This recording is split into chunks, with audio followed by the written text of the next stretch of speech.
ओम नमः शिवाय। हर हर महादेव। माता पार्वती की जय। प्यारे भक्तगणों, आज जेठ महीने की प्रथम सोमवार को सुने शिव भगवान की 5 पौराणिक कथाएं। सोमवार का व्रत करने से और इन कथाओं को श्रद्धा पूर्वक श्रवण करने से सभी मनोकामनाएं पूर्ण होती है। तो आइए श्रवण करते हैं सोमवार की पौराणिक कथा। एक समय की बात है, एक पर्वत पर शिव जी का एक सुंदर मंदिर था। वहां बहुत से लोग शिव जी की पूजा के लिए आते थे। इनमें 2 भक्त मुख्य थे, एक ब्राह्मण और दूसरा भील। ब्राह्मण प्रतिदिन शिव जी का फूलों से अभिषेक करता, भील जल से शिव जी का अभिषेक करता और भक्ति भाव से उनके सामने नृत्य करता था।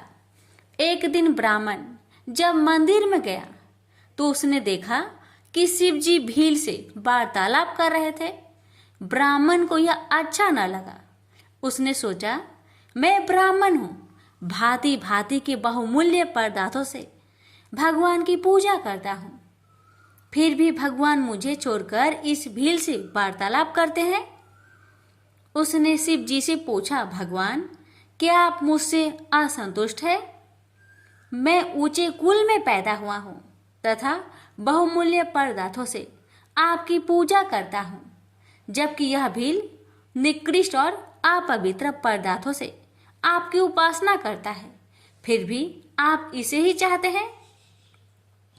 भगवान शिव ने उत्तर दिया, ब्राह्मण तुम ठीक कहते हो, परंतु इस भील का जितना स्नेह मुझ पर है उतना तुम्हारा नहीं है।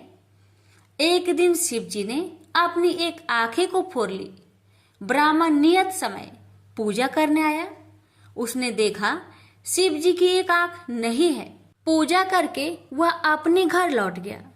उसके बाद भील आया। जब उसने देखा कि भगवान शिव की एक आंखें नहीं है तो उसने झट से अपनी आंख निकालकर उनको लगा दिया। दूसरे दिन ब्राह्मण फिर आया। शिव जी की दोनों आंखें देखकर उसे अत्यंत आश्चर्य हुआ। शिव जी ने कहा, ब्राह्मण इस आंख को गौर से देखो, यह उस भील की आंखें हैं जो उसने मुझे प्रेम पूर्वक समर्पित की है। तुमने तो ऐसा सोचा तक नहीं, इसलिए मैं कहता हूँ कि भील ही मेरा सच्चा भक्त है। शिव की कृपा से भील की आंख भी ठीक हो गई और उसके दिव्य चक्षु भी खुल गए। प्रेम से बोलिए, हर हर महादेव। माता पार्वती की जय। बैजनाथ धाम की कथा। इस कथा के श्रवण से ही सारे संकट कट जाते हैं और भक्त की सभी मनोकामनाएं शीघ्र ही पूर्ण हो जाती है। आइए श्रवण करते हैं बैजनाथ की कथा। कथा इस प्रकार है। बैजू निहायत ही सीधा और सरल इंसान सवेरे शाम जानवर चराता और बाकी का समय मंदिर की साफ सफाई में। पुजारी बाबा 2 महीने के लिए तीर्थ में जा रहे थे। बैजू को बुलाया और कहा, बैजू मंदिर की सारी जिम्मेदारी तुम्हारे ऊपर है और एक बात, भोलेनाथ को भोग लगाए बिना खुद भोजन मत ग्रहण करना। बैजू दूसरे दिन नहा धोके जैसे तैसे बन पड़ा। भोजन तैयार करके भोलेनाथ के सामने थाली लेके हाजिर। बाबा भोजन कर लो। बाबा तस से मस नहीं हो। सवेरे से शाम हो गई, न बाबा ने भोजन ग्रहण किया और न ही बैजू ने। 2-3 दिन यही सिलसिला चला। चौथे दिन बैजू का धीरज टूट गया। पास पड़ी लाठी उठाई और जाकर दिया शिवलिंग पे। तत्काल भोलेनाथ हाजिर, पीठ मलते हुए, बोलो बैजू क्या बात है? 4 दिन से तुम्हारे चक्कर में बिना कुछ खाए पिए गुहार लगाए रहे हैं, सुनाई नहीं पड़ा और लाठी जकड़ा नहीं की हाजिर। चलो भोजन करो तो हम भी कुछ खाए। बेचारे भोलेनाथ पीठ मलते चुपचाप आनंद के अतिरिक्त में डूबे। कच्चा पक्का जैसा भी था खाने लगे। बैजू ने कहा, बाबा कस के लगा है, तुम रुको यहीं पर। कहते हुए बैजू अंदर जाके चंदन ले आया और भोलेनाथ की पीठ पे लगाने लगा। भोजन उपरांत भोलेनाथ जब चलने लगे तो बैजू बोला, कल समय से आ जाना। बाबा ने कहा, ठीक है, बिल्कुल बेजू, मैं चल आऊंगा। अगले दिन भोलेनाथ माता पार्वती के साथ विराजमान थे। तो बैजू ने कहा, बाबा ये कौन है आपके साथ? आपकी अम्मा है। भोलेनाथ मुस्कुराते हुए बोले, ये माता अन्नपूर्णा है। बैजू ने माता को पुकारते हुए तुरंत बेचारा भाग के दरी ले आया, बिछाया, अंदर से 2 थाली में भोजन लेके हाजिर हुआ। भोलेनाथ ने पूछा, बैजू तुम्हारे लिए भोजन बचा है ना? जो क्या बताता? बोला, हाँ बाबा, आप चिंता ना करो, बहुत भोजन है। आनंद में डूबे आश्रुपूरित नेत्र से भोजन खत्म किया। तीसरे दिन फिर माता पार्वती के साथ विराजमान, वो भी समय से पहले। बैजू हकबकाया, बाबा आज इतनी जल्दी कैसे आ गए? माता पार्वती मुस्कुराई और बोली, बैजू आज खाना मैं बनाऊंगी। लाख मना करने के बावजूद बैजू की एक न चली। माता पार्वती ने भोजन तैयार किया और 3 थाली में सजा के ले आई। भोजन शुरू। बैजू ने जिंदगी में ऐसा स्वादिष्ट भोजन किया न था। वहीं भाव व प्रेम के भूखे भोलेनाथ ने पार्वती मैया से कहा, शिवा, हाँ स्वामी, आज भोजन में आनंद नहीं आ रहा है। क्यों? माता के आंखों से आंसू निकल रहे थे। सच स्वामी, ना वो स्वाद है, ना वो रस। धन्य है माता अन्नपूर्णा, जिनके नाम मात्र से भोजन में मिठास बढ़ जाए। उनको खुद का बनाया भोजन बेस्वाद लग रहा था। 2 महीनों का भोग सामग्री और कहाँ 3 आदमी का भोजन। बेचारे बेजू को अपने जानवर तक बेच देने पड़े।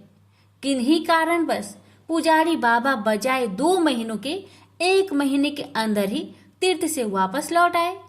पुजारी बाबा ने बैजू को बुलवाया और कहा, बैजू भोलेनाथ को समय से भोग लगाता था ना? बैजू ने बोला, हाँ पुजारी बाबा, पर बाबा आप तो कह रहे थे कि भोलेनाथ अकेले आएंगे, पर भोलेनाथ तो माता अन्नपूर्णा के साथ आते हैं और दोनों जन पेट भर भर के भोजन करते हैं, इसलिए मुझे अब तो अपना जानवर तक बेचना पड़ा। पुजारी बाबा बैजू की बात सुनकर आश्चर्य में पड़ गए, क्योंकि पुजारी बाबा जानते थे कि बैजू झूठ नहीं बोल सकता। पुजारी बाबा ने बोला, बैजू क्या सच में भोलेनाथ माता पार्वती के साथ आते थे? तो तुम आज एक काम करना, आज तुम फिर भोग लगाओ, मैं भी देखता हूँ कि कौन कौन आते हैं आज में। बैजू बेचारा समय से भोजन लेके हाजिर, बुलाना शुरू। काहे को भोलेनाथ आएंगे?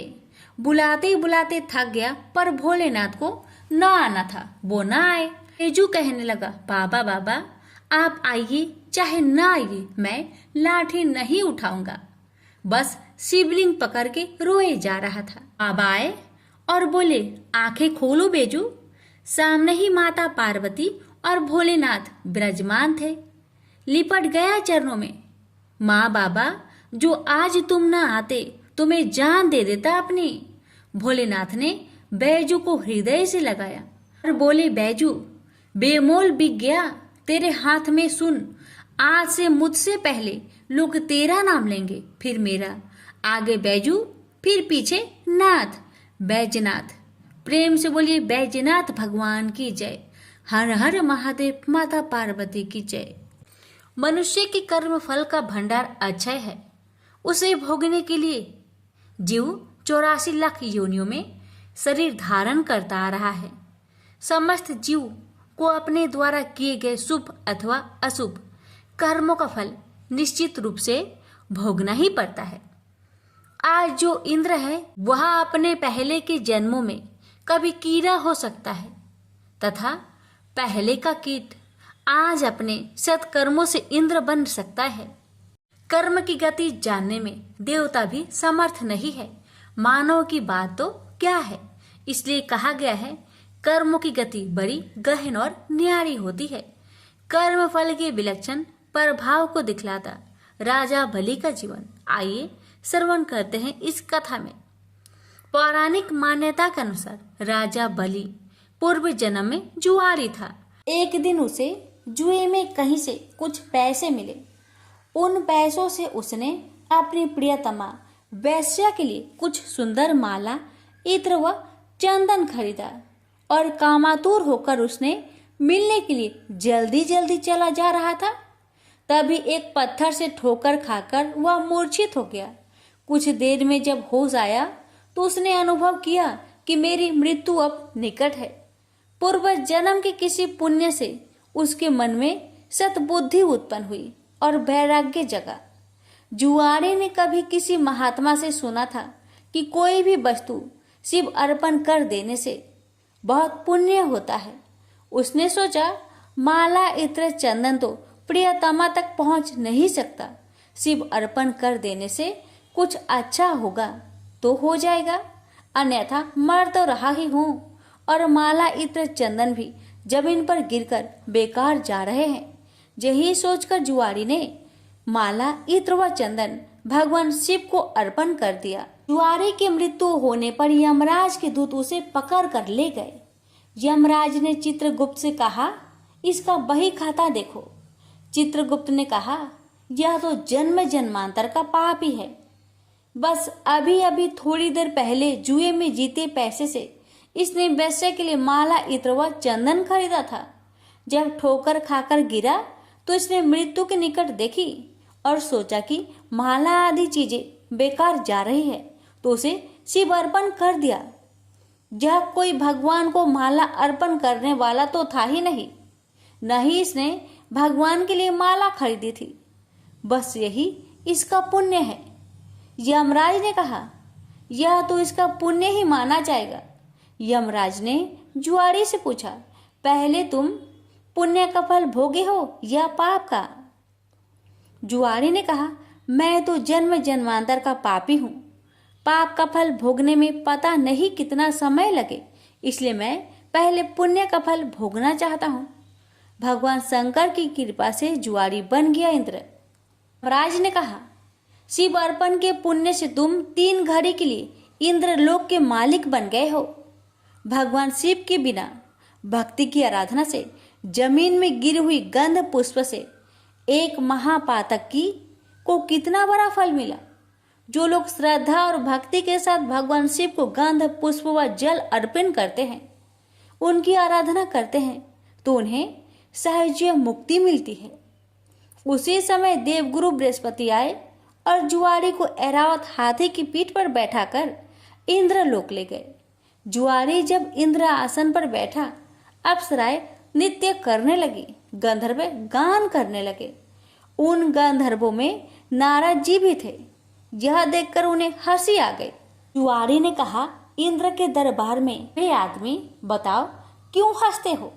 नारद जी ने कहा, जुआरी, तू जीवन प्रयत्न जुआ खेलता रहा। तूने यही सोचा कि शिव अर्पण करने से कुछ होता होगा तो हो जाएगा, न होगा तो मर तो ही रहा हूँ, और माला इत्र आदि भी बेकार ही जा रहे हैं। आज इसका परिणाम यह हुआ कि तुम 3 घड़ी के लिए ही सही इंद्रलोक के स्वामी बन गए, इसलिए मुझे हंसी आ रही है। नारद जी की बात सुनकर जुआरी के ज्ञान चक्षु खुल गए। ज्ञान की चिंगारी जब पाप के ईंधन पर गिरती है तो पाप जलते हैं। जुआरी सिंहासन से उतरा और नारद जी से कहा, गुरुदेव, अब भगवान शंकर के अलावा कोई शरण नहीं है। हम सारे इंद्र आसन पर ही तुलसी रख देते हैं। शिव के समान देव नहीं, शिव के समान गति नहीं, शिव के समान दाता नहीं है, शिव के समान योद्धा नहीं है। इतना कहकर जुआरी ने स्वर्ग की निधियों का ऋषियों को दान करना शुरू कर दिया। उसने ऐरावत हाथी, अगस्त्य जी को उच्च श्रवा नाम का घोड़ा, विश्वामित्र को कामधेनु गाय, महर्षि वशिष्ठ को चिंतामणि रत्न, गालवल जी को और कल्प वृक्ष कौंडिन्य मुनि को दे दिया।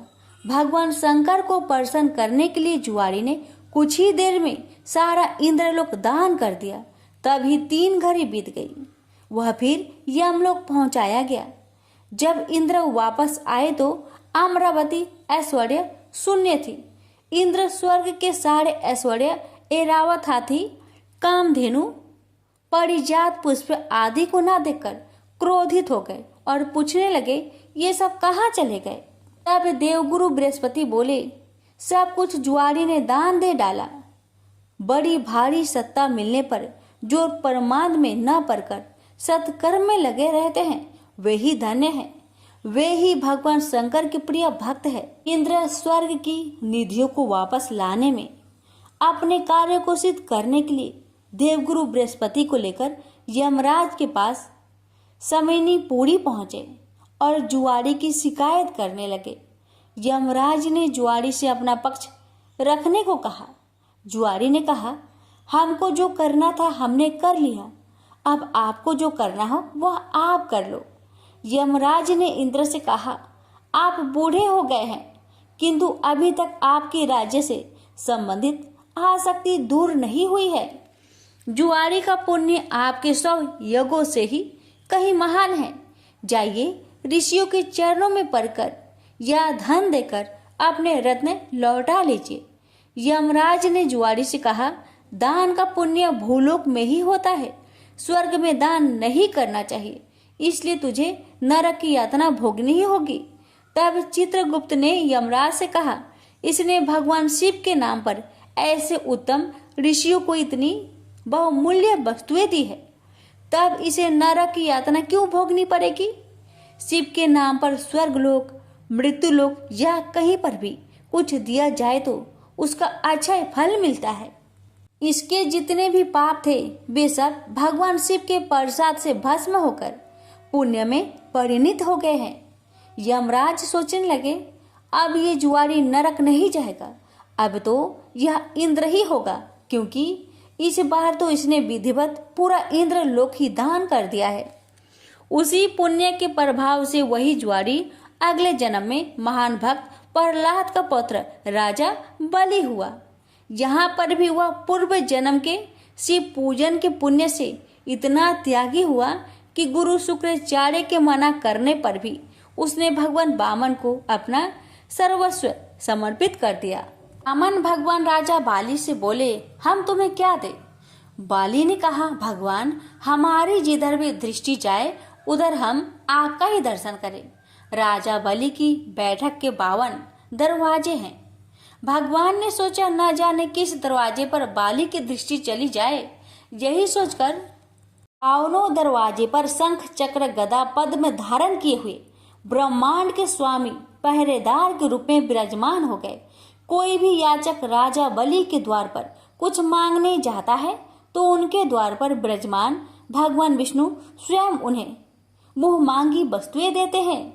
इसलिए प्रहलाद जी ने भगवान की स्तुति करते हुए कहा, इंद्र कुबेर आदि देवताओं के द्वारपाल तो आप कभी नहीं बने, परंतु आप हम असुरों के द्वारपाल बन रहे हैं। इससे लगता है कि आप हम असुरों के पक्षपाती हैं। इस प्रसंग से गीता में भगवान का यह कथन सत्य सिद्ध हो जाता है कि पत्र पुष्प फल जल जो कुछ भी भगवान के लिए अर्पित किया जाता है वह अनंत गुना होकर वापस आता है। प्रेम से बोलिए हर हर महादेव। माता पार्वती की जय, विष्णु भगवान की जय। बहुत समय पहले की बात है। किसी गांव के बाहर एक बरगद का पेड़ था जिसके पास ही गणेश जी का एक छोटा सा मंदिर था। गांव में और मंदिर नहीं थे, इसलिए सब लोग इसी मंदिर में आकर पूजा किया करते थे। गांव में एक भिखारी भी रहता था। भीख मांगना ही उसका काम था। गांव छोटा सा था, भिखारी को काफी भीख नहीं मिलती थी, इसलिए यह और कोई उपाय न देखकर मंदिर के दरवाजे पर बैठने लगा। सोचने लगा कि लोग यहाँ धर्म करने आते हैं और नहीं तो सही पेट भरने लायक भीख तो मिल जाया करेगी। भिखारी दिन भर मंदिर के दरवाजे पर बैठा रहता और जब वहाँ किसी को आते देखता तो शिव शिव रटने लगता। इस तरह बेचारा दिन भर गणेश जी और शिव जी का नाम जपता रहता था, मगर शाम तक उसे भीख मिलती थी। फिर 2-4 मुट्ठी अन्न और कुछ फल मूल और कभी कभी 4-6 पैसे मिलते थे। हालांकि इतनी थोड़ी आमदनी से किसी की गुजर कैसे हो सकती है।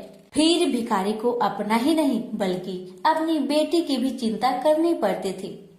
उसकी बेटी का नाम था कमला और वह बड़ी चतुर और बड़ी समझदार थी, मगर चतुराई और समझदारी से तो पेट की आग नहीं बुझती, उसे तो भोजन चाहिए। इसलिए कमला कभी कभी अपने बाप को भोजन पाने के लिए तंग करने लगती थी। उस वक्त भिखारी के दिल पर बड़ी चोट लगती, उसकी आंखें भर आती थी, वह चिंता के समुद्र में डूब उतरने लगता था। गर्मी के दिन थे, दोपहर का समय था, ऊपर आसमान और नीचे धरती धक धक जल रही थी, चारों तरफ सन्नाटा छा रहा था। ऐसे ही समय में महादेव पार्वती लोगों का सुख दुख देखने इस संसार में आए। चलते चलते वे उसी गांव में पहुंचे और गणेश जी के मंदिर के सामने से निकले। भिखारी उन्हें आते देख ओम नमः शिवाय की रटना रटने लगा। भिखारी की यह हालत देख पार्वती जी को बड़ी दया आई। उन्होंने महादेव जी से कहा, भगवान इस भिखारी की तरफ भी तो देखिए, बेचारा कितना दुखी है। देखिए तो कितने प्रेम से आपका नाम जप रहा है, और आप भगवान कितने कठोर है। आपको क्या इस भिखारी पर दया नहीं आई? मैंने सुना था कि लोग बड़े पापी हो गए हैं, वो देवताओं का पूजा नहीं करते, मगर नहीं, आज मुझे मालूम हुआ कि इसमें उनका कोई अपराध नहीं, सब तो देवताओं का अपराध ही है। आप इसी भिखारी को ले लीजिए। बेचारा को आपका नाम लेते लेते बरसों बीत गए, इतने पर भी अभागा पेट भर भोजन तक नहीं पाता। जब देवता ही ऐसे कठोर हो जाएंगे तब कोई काहे उनकी पूजा करेगा। महादेव जी को पार्वती जी की बात लग गई। भगवान बोले, देवी आप असल बात क्या है नहीं जानती, और आप जान भी नहीं सकती, क्योंकि आपका हृदय ही इतना कोमल है कि मैं कहता हूँ देवी आप जिद ना करें, जो हो रहा है उसे होने दीजिए। देवी ने एक ना सुना तो भगवान ने कहा, ठीक है, तो मैं आज इस भिखारी के लिए कुछ बंदोबस्त करा देता हूँ, जिससे इस भिखारी का दुख दूर हो जाएगा। इतना कहकर महादेव जी पार्वती जी के साथ मंदिर में पहुँचे। माता पिता को आते देख गणेश जी उठकर खड़े हो गए। उन्होंने बड़े प्रेम से माता पिता को प्रणाम किया। महादेव जी ने गणेश जी को आशीर्वाद दिया और कहा, देखो बेटा, यह भिखारी बरसों से तुम्हारे द्वार पर बैठा है, मेरा नाम जपा करता है, मगर तुमने अब तक इस पर दया क्यों नहीं किया? अब ऐसा कुछ उपाय करो जिससे इस बेचारे का दुख दूर हो जाए। गणेश जी ने हाथ जोड़कर उत्तर दिया, अच्छी बात है पिताजी, 7 दिन के भीतर उसका दुख दूर हो जाएगा, उसे कहीं न कहीं से 2 लाख रुपए मिल जाएंगे। गणेश जी का उत्तर सुनकर महादेव पार्वती आगे को चल गए। इसी समय एक बनिया मंदिर में पूजा करने आया था। वह आड़ में छिपा छिपा महादेव जी और गणेश जी की बातें सुन रहा था। उसने सोचा, ये तो बहुत अच्छा मौका है, यदि थोड़ी चतुराई से काम लूं तो सहज ही 2 लाख का मालिक मैं हो सकता हूँ। बस वह बड़ी खुशी से भिखारी के सामने पहुँचा और उसे प्रणाम कर एक तरफ बैठ गया। भिखारी को आज तक किसी ने प्रणाम नहीं किया था, न कोई उसके पास आकर बैठा ही था। बनिए की इस काम से भिखारी ने समझा कि यह बेशक कोई भला मानुष है। वह मन ही मन प्रसन्न हुआ और बनिए से बोला, बाबा आप बहुत दयालु जान पड़ते हैं, कहिए मेरे पास आने की कृपा क्यों कर हुई? आप नहीं जानते मैं गरीब भिखारी हूँ। बनिए को तो अपना मतलब गांठना था। मीठेपन से बोला, आप भिखारी है? कौन कहता है कि आप भिखारी है? मुझे अच्छी तरह मालूम है कि आप एक पहुँचे हुए महात्मा हैं और आपके दर्शन से लोगों के पाप दूर हो जाते हैं। मैं भी आपके दर्शन करने चला आया हूँ। मुझे आपसे कुछ पूछना है, यदि आज्ञा दो तो पूछो? भिखारी खुशी से बोला, पूछिए। बनिया बोला, भला दिन भर आपको कितनी भीख मिल जाती है? भिखारी बोला, भाई मिलने की क्यों पूछते हो, यहाँ तो पेट की भी लाले पड़े रहते हैं। रोजाना 2-4 मुट्ठी अन्न मिल जाता है, कभी 2-4 पैसे भी मिल जाते हैं, किसी तरह दिन काट लेता हूँ। बनिया कहने लगा, राम राम, आप जैसे महात्मा और यह कष्ट, इस गांव के आदमी भी क्या आदमी हैं? आपकी थोड़ी सी सहायता नहीं कर सकते? आप कैसे यह कष्ट सह लेते हैं? मुझे तो आप पर बड़ी दया आती है। मेरे जी में आता है कि मैं आपकी कुछ सेवा करूं, पर कहने में डर मालूम होता है। भिखारी बोला, आप मेरी सहायता कर सकते हैं। अब बनिया हंसते हुए बोला, मेरी इतनी हैसियत कहाँ है जो आपकी कुछ सेवा कर सकूं, मगर एक बात है, आज से 7 दिन तक आपको जो कुछ भी मिले वह मुझे दे दीजिए, बदले में आपको मैं 100 रुपया दे दूंगा। 100 रुपये के नाम सुनते ही भिखारी मारे खुशी के उछल पड़ा। उसने सोचा, अगर 100 रुपये मिल जाए तो क्या कहना, यहाँ तो 7 दिन में 7 आने के सामान भी न मिले, तब तो 100 रुपये छोड़ देना सरासर बेवकूफी होगी, पूरा गधापन है। मगर इसी समय उसे लड़की की ख्याल आ गई। उसने सोचा, अगर वे 100 रुपया लेकर घर पहुंचा और मेरी बिटिया रानी गुस्सा करने लगी तो पहले मैं उसकी सलाह ले लेता हूँ। बस यही विचार में आते ही उसने बनिए को जवाब दिया, आपने मुझ पर बड़ी कृपा की, मगर मैं अभी कुछ नहीं कह सकता, सोच विचार करके कल कहूँगा। जब बनिया चला गया तब भिखारी ने अपनी बिटिया को बुलाया और उससे सब हाल कह सुनाया। चतुर बिटिया कमला ने फौरन समझ गई कि इसमें जरूर कोई बनिए की शैतानी है। उसने पिता से कहा, बनिया बिना फायदे के क्यों 100 रुपये देने चला? खैर कोई बात नहीं पिताजी, मैं कल उस बनिए से बातें तय कर लूंगी, मगर आप बीच में कुछ ना बोलना। उधर बनिए का बुरा हाल था, रात भर उसके पेट में चूहे उछलते रहे। बड़ी मुश्किल से सवेरा हुआ, बनिए की जान में जान आई। वह हाथ मुंह धोते ही भिखारी के पास आ पहुंचा और छुटते ही बोला, क्या विचार किया आपने? कमला भी बनिए से निपटने को तैयार बैठी थी।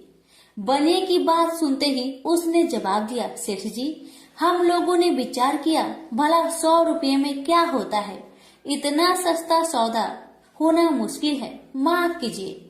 कमला का उत्तर सुनते ही बनिए पर मानो बिजली गिर पड़ी। पर लाख रुपए के लालच छोड़ना भी कठिन था। वह 200 रुपए देने को राजी हो गया। अब तो कमला का संदेह और भी पक्की हो गया।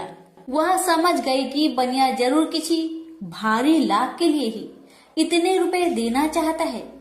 उसने जवाब दिया, सेठ जी, इतना सस्ता सौदा और कहीं होता होगा?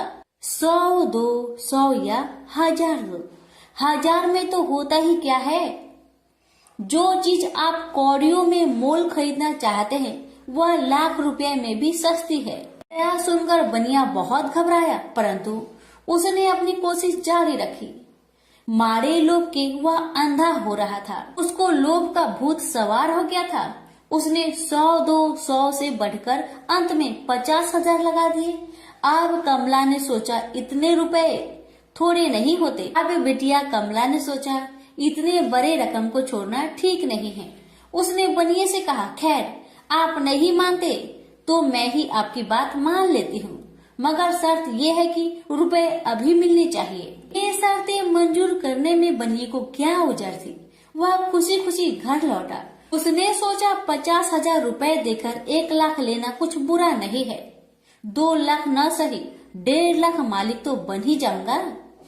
आहा, मेरी तकदीर भी कितनी चोखी है। 7 ही दिन में 50,000 का लाभ हो गया। उसने घर आते ही भिखारी के पास 50,000 रुपए भेज दिए। अब बनिया हर रोज भिखारी के पास आता और उसकी दिन भर की भीख घर ले आता। इस तरह 6 दिन बीत गए। अब तो बनिए को बड़ी फिक्र हुई। 7वें दिन वह फिर गणेश जी के मंदिर में पहुंचा।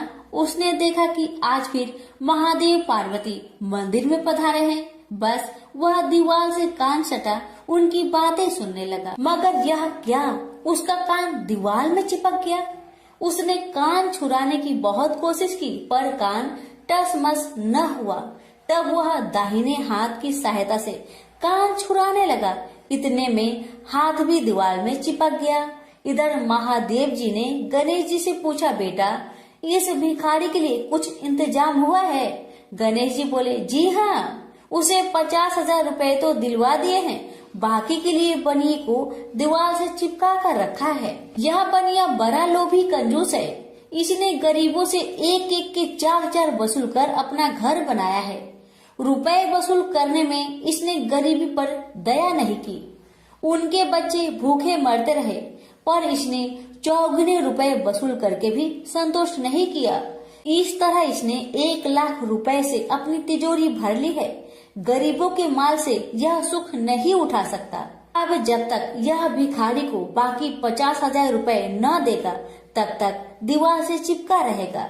गणेश जी की बातें सुनकर बनिए ने अपना माथा को पीट लिया। इसकी आंखें में आंसू बरसने लगे। जब उसने घर से 50,000 रुपए मंगवाया और भिखारी को दे दिए तब कहीं दीवार से उसका पीछा छूटा। इसे बोलिए गणेश भगवान की जय, उमापति शंकर भगवान की जय। एक समय शिवजी महाराज पार्वती के साथ हरिद्वार में घूम रहे थे।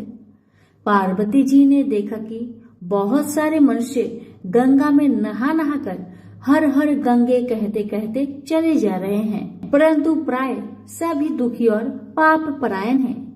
पार्वती जी ने बड़े आश्चर्य से शिव जी से पूछा कि हे देव, गंगा में इतनी बार स्नान करने के बाद भी इनके पाप और दुखों का नाश क्यों नहीं हुआ? क्या गंगा में अभी सामर्थ्य नहीं रहा? पार्वती जी की बातें सुन भगवान शिव ने कहा, प्रिय, गंगा में तो वही सामर्थ्य है, परंतु इन लोगों ने पाप नाशिनी गंगा में स्नान ही नहीं किया है, तब इन्हें लाभ कैसे हो? जी ने बड़े आश्चर्य से कहा, स्नान कैसे नहीं किया भगवान? सभी तो नहा नहा कर आ रहे हैं, अभी तक इनके शरीर भी सूखे नहीं हैं। जी ने कहा, ये केवल जल में डुबकी लगाकर आ रहे हैं, तुम कल इसका रहस्य समझ जाओगे। दूसरे दिन बड़े जोर की बरसात होने लगी। गलियां कीचड़ से भर गई। एक चौड़े रास्ते में एक गहरा गड्ढा था। चारों ओर लपटीला कीचड़ भर रहा था। उसी गड्ढा में भगवान शिव ने लीला करते हुए वृद्ध ब्राह्मण का रूप धारण कर लिया और दीन विवश की तरह गड्ढे में जाकर ऐसे पड़ गए कि जैसे मानो कोई मनुष्य चलता चलता गड्ढे में गिर पड़ा हो। निकलने की कोशिश करने के बावजूद भी वह निकल नहीं पा रहा है। पार्वती जी को भगवान शंकर ने समझाकर गड्ढे के पास बैठा दिया कि देखिए देवी, आप लोगों को सुना सुनाकर यूं पुकारती रहिए कि मेरे वृद्ध पति अकस्मात गलती से गड्ढे में गिर पड़े हैं, कोई पुण्य आत्मा ही इन्हें निकालकर इनके प्राणों की रक्षा करे। इस प्रकार आप बार बार कहते रहिएगा। भगवान के कहे अनुसार माता पार्वती ने किया। भगवान ने इतना भी कहा कि जब कोई मुझे बचाने की कोशिश करे तो आप उसे इतना कह दीजिएगा, मेरे पति सर्वथा निष्पाप है, इन्हें वही छुए जो स्वयं निष्पाप हो। यदि आप निष्पाप है तभी आप मेरे पति को हाथ लगाइए, नहीं तो हाथ लगते ही आप भस्म हो जाएंगे। पार्वती जी ने भगवान की बात को ध्यान में रखकर गड्ढे के किनारे पर बैठ गई और आने जाने वालों को सुना सुनाकर शिव जी की सिखाई हुई बात कहने लगी। गंगा में नहाकर लोगों के दल आ रहे थे। सुंदरी महिला को यूं बैठी देखकर कईयों का मन में पाप आया। कई लोग लज्जा से डरे, कईयों को कुछ धर्म का भय हुआ, कई कानून से डरे। कुछ लोगों ने तो पार्वती जी को यह भी सुना दिया कि मरने दे बूढ़े को, क्यों उनके लिए रोती है। आगे और कुछ दयालु सच्चा चरित्र पुरुष थे। उन्होंने करुणावश युवती के पति को निकालना चाहा, परंतु पार्वती के वचन सुनकर वे भी रुक गए। उन्होंने सोचा कि हम गंगा में नहाकर आए तो हैं, क्या हुआ, पापी तो है ही, कहीं होम करते समय हमारा हाथ ना जल जाए। किसी को भी भेष रूपी शंकर को निकालने का साहस नहीं हुआ। सैकड़ों आए, सैकड़ों ने पूछा और चले गए। संध्या हो चली। शिव जी ने कहा, देखिए पार्वती जी, आपने देखा कोई है गंगा नहाने वाला यहाँ पर? थोड़ी देर बाद एक जवान हाथ में लोटा लेकर हर हर गंगे करता हुआ निकला। पार्वती ने उसे भी वही बात कही। युवक का हृदय करुणा से भर आया। उसने शिव जी को निकालने की तैयारी की। पार्वती ने रोकर कहा कि भाई, यदि तुम सर्वथा निष्पाप नहीं हो तो मेरे पति को छूते ही जल जाओगे। उस युवक ने उसी समय बिना किसी संकोच के दृढ़ निश्चय के साथ पार्वती जी से कहा, माते, मेरे निष्पाप होने में तुम्हें क्यों संदेह होता है? देखती नहीं मैं अभी गंगा नहाकर आया हूँ। भला गंगा में गोता लगाने के बाद भी कभी पाप रहते हैं? तेरे पति को मैं निकालता हूँ। युवक ने लपक कर बूढ़े को ऊपर उठा लिया। शिव पार्वती ने उसे अधिकारी समझकर अपना असली रूप प्रकट कर उसे दर्शन देकर कृतार्थ किया। शिव जी ने पार्वती से कहा कि इतने लोगों में से इन एक ने ही गंगा स्नान किया है। इस दृष्टांत के अनुसार जो लोग बिना श्रद्धा और विश्वास के केवल दम के लिए गंगा स्नान करते हैं उन्हें वास्तविक फल नहीं मिलता, परंतु इसका यह मतलब नहीं है कि गंगा स्नान व्यर्थ जाता है। विश्वास के साथ किए गए गंगा स्नान का मिलता है वास्तविक फल। प्रेम से बोलिए उमापति शंकर भगवान की जय, गंगा माता की जय।